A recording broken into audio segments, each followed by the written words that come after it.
So how do you do it? How do you start to look at what are all those pieces that you need to think about when you're securing a small, medium enterprise, kind of smaller business?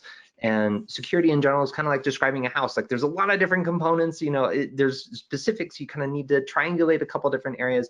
So because it's so large, I thought it would be helpful is if we kind of take a couple steps back and look at some of the tectonic shifts that we've seen over the years, right? So actually that's kind of a good point, kind of over the 3-year tenure. We'll go looking at about 4 years or so.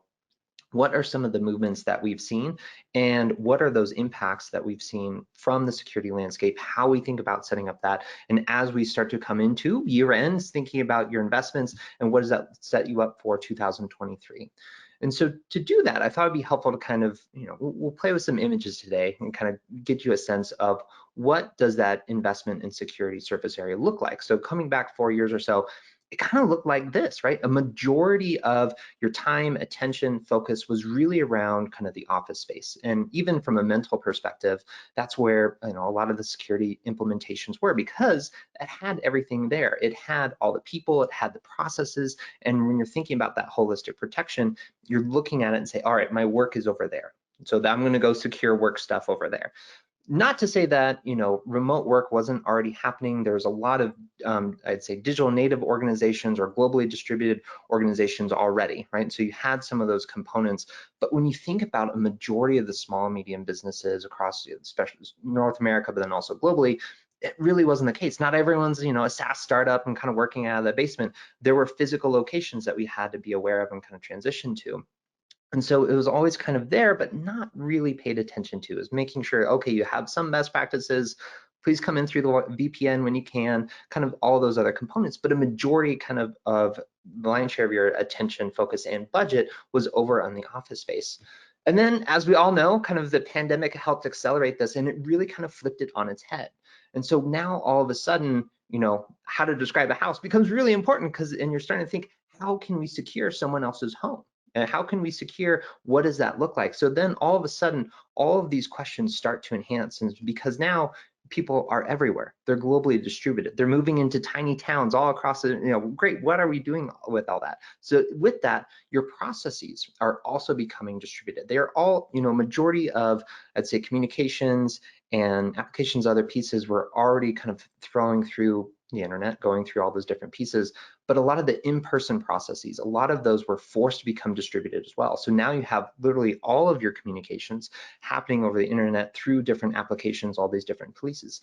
And then finally, the protection, right? So it's not just this one space, it's literally everywhere. It's multiple different spaces. So you have to think about how you can help people set up and have good practices when they are at home, and then when they're not home, and then when they're traveling or moving and kind of anywhere. And so all of a sudden you have a lot of small, medium businesses that are forced into thinking about, how do I secure my organization kind of from a global mindset? And they weren't really prepared for that and kind of going through that. And so really, what are the components that we need to look at and making sure that that was a smooth transition? Because not everyone, it wasn't a smooth transition for everyone, let's be honest. And then similarly on the left-hand side, the office was there, people were still paying rent, and you still had some organizations that were coming into the office pretty much full time, but a vast majority of folks, that became a much smaller center of how you're thinking about your investment and your security and kind of what that purview looks like. And so today, we're starting to see it kind of settle out, right? As we start to close out 2022 and start to look at 2023, we're living very much within, a hybrid workspace. And that actually, we did a quick trends report. If you've had a chance to see it, we released it just a couple weeks ago, but we surveyed hundreds of different small, medium organizations across kind of the JumpCloud ecosystem. And what we found was that less than half of the users are in the office, right? And so less than half are still kind of going into the office, having that part of that, and everyone else is within that hybrid work zone or working fully remotely. And that's kind of how it happened with JumpCloud and as CrowdStrike as well. So now you have this kind of anywhere approach in terms of how you're thinking about understanding the security landscape and the impacts that that has. So through that quick tour of kind of, okay, what happened over the last 4 years to kind of understand those tectonic shifts that had such a large impact there, there's also this other motion that was kind of going through that as well, but the pandemic certainly accelerated it. But it was this notion of an identity transformation. Because what that move really did is it brought to the forefront that even though you might be sitting in the office, and understanding some of those components, really it's anywhere that we need to start thinking about securing, and it really comes back into the identity, because the identity is one piece, but really it's the access portion of that. And so Forrester did some analysis where 80% of all breaches use compromised identities, right? It's not the identity, it's what they can access that's really important to attackers. And it can take a long time for them to understand and suss that out. And so from a end user perspective, there's also that shift as well. You think you're going in the office, great, I'm doing my work stuff, I'm gonna make sure that I'm secure. But then as we transition home, it's the same person, I mean, not literally the same person in the images as you can see, but it's the same person sitting behind that laptop, understanding how they can get in, understand, and access. And so that identity transformation really brought it home for a lot of organizations, saying, hey, it's not this perimeter, it's not the kind of this esoteric thing. Really, we need to make sure that all of the users and all of everything that they are touching is secure. And that's really kind of where we can start our baseline and our foundation into all the different components that we're going to be talking about, and making sure that we have set up for best practices. So what are the main components, right? So wherever you are and you're kind of thinking about that transition, one is centralized identities, just making sure all of those identities are put somewhere where you know and you have access to it. You know, we prefer a cloud directory, as you can imagine, but it allows you to have so much more control over those cloud identities no matter where people are. And then the second component is securing and managing those devices. So the laptop I'm speaking to you from today, right, it's the most important equipment that's in my purview in terms of how we work in all those different areas. Sure, we have, you know, kind of a dummy monitor and other pieces, but this is the most crucial piece of equipment. So making sure it's secure, it's managed, and it's up to date and patched is also very critical. Then, great, once we have that, we still need to get on the network, right? Everything is driven through this. And so you might have had controls put in place for the office setting, because that was kind of the baseline. But now, how can you teach users kind of, you know, change your router password, maybe even upgrade it? You're thinking about all those best practices, so that way, no matter where the users are, they're leveraging those technologies at their disposal, whether they need a VPN or DNS, whatever that might be, to bring it home. And then finally, the applications. Really, this is where, since a majority of the communications are, this is where a majority of organizations' intellectual property now lives. And so this is really crucial aspect to making sure that you're managing that application access as we go through those pieces. But it doesn't stop there. So that's just the baseline of making sure the work is done, but the attacks haven't stopped. And so actually one of the pieces that CrowdStrike surfaces, over 50% of organizations experienced an AD attack in the last 2 years, right? And so that's relatively recent. As we start to think about some of those tectonic shifts that we've discussed, attackers don't care, right? It's still in a server closet somewhere. And so we want to make sure that we can get access to that, because again, that is the keys to the kingdom, and making sure that if we have your identity, we now have access into the organization. And 40% of those attacks were successful. And so what are some of the security underpinnings that create that basis for each one of those? So it's no longer just identities, but managing that whole life cycle, making sure from onboarding to offboarding, we understand who has access to what at what time.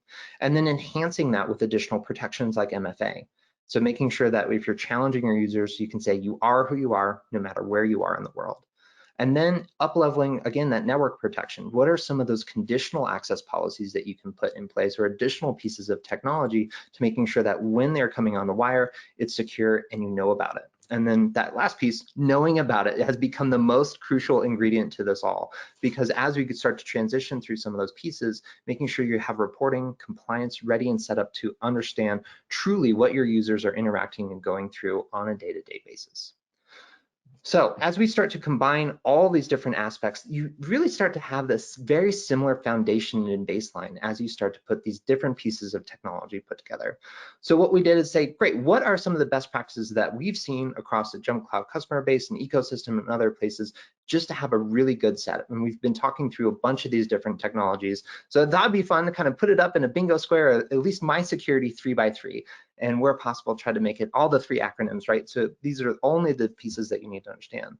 But again, starting with identity access management, and it really sets the tone for everything else that you start to have within your security posture.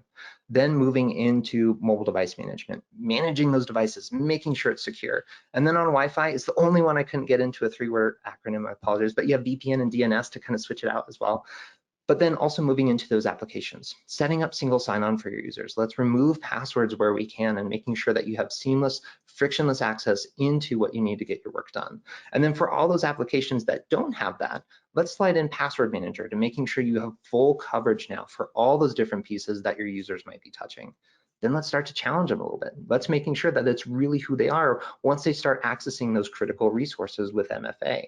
And to enhance that motion as well is start thinking about biometrics. Again, making sure that you can do it in a frictionless fashion of understanding who those users are. And then where possible, add in some conditional access policies or CAP. So that way it makes it easy. If you're going into the office, maybe you can relax some rules on passwords. Or if you know that you're trying to get into crucial resources, it's challenging all the time, regardless of where you are in the world. And then the last piece is not a technology at all, but it is one of the biggest gaps that we see within organizations, especially as they think about their security posture, is when people leave, when they say goodbye to the organization. No one writes a ticket to say, hey, I still have access to stuff, right? They will let you know what they don't have access to when they're with the organization. But once that happens, it's really where we start to see the organizational processes that start to break down and really understand, can you revoke access to everything that that user had? So that way the organization is still whole, as we see a lot of people still transitioning in and out of organizations. So that is a quick kind of baseline foundation of some of the best practices that we've seen in terms of setting up and making sure you have a good internal security posture. And so now I'm actually going to transition over to Patrick, and he's going to share kind of everything that we see outside of that and some more of the interesting statistics. Please subscribe and check out more content from us.